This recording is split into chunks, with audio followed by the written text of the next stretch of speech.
just to clear up the question 5.5 from November 2022, paper 1.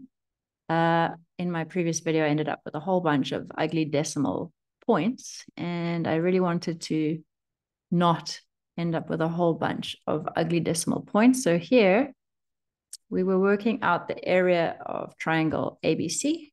Quickly recap. That was this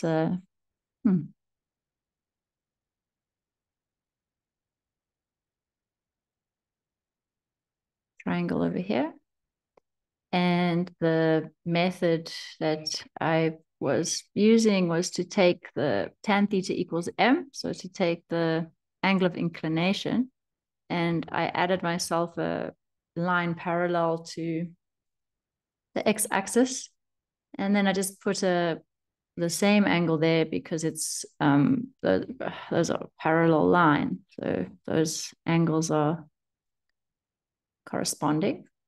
So this would be, in this case, the line is 2x plus, this one's the inverse line. So it'll be a half x minus 3. And if we take tan theta minus m, then it's theta equals tan to the minus 1 of m. M is a half, the gradient. M is the letter that stands for the gradient. And in this case, we have tan to the minus 1 of a half. So that was here. And then if we did the straight line g of x, same thing, we ended up with this as our angle. So you can see the square minus this circle will give us what we really want. And what we wanted was angle A. So we wanted this space over here. So the square minus the circle will give us what we want. So I took tan to the 2, which is from the straight line. And then I took tan to a half, which is from the inverse. So take the gradient of one minus the gradient of the other. And I put that in the calculator instead of working with all the decimal points. I hit the equals button. Then that equals button will store the answer of this for you. So once that's stored, you make sure you just don't turn off your calculator. Then we start putting this in. So you say a half.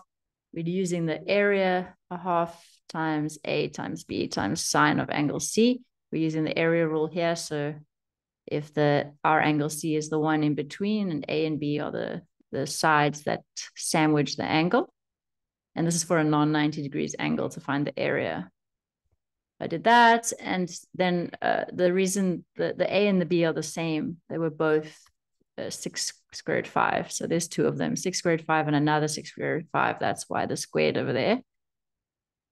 And we have sine, and you just press the ons button on the calculator and then equals. And then this produced the exact correct answer that we were looking for without all the pesky decimal points that came from rounding it off too early. This is a much neater method to solve the question using the area rule for non-90 degrees triangles. That's it.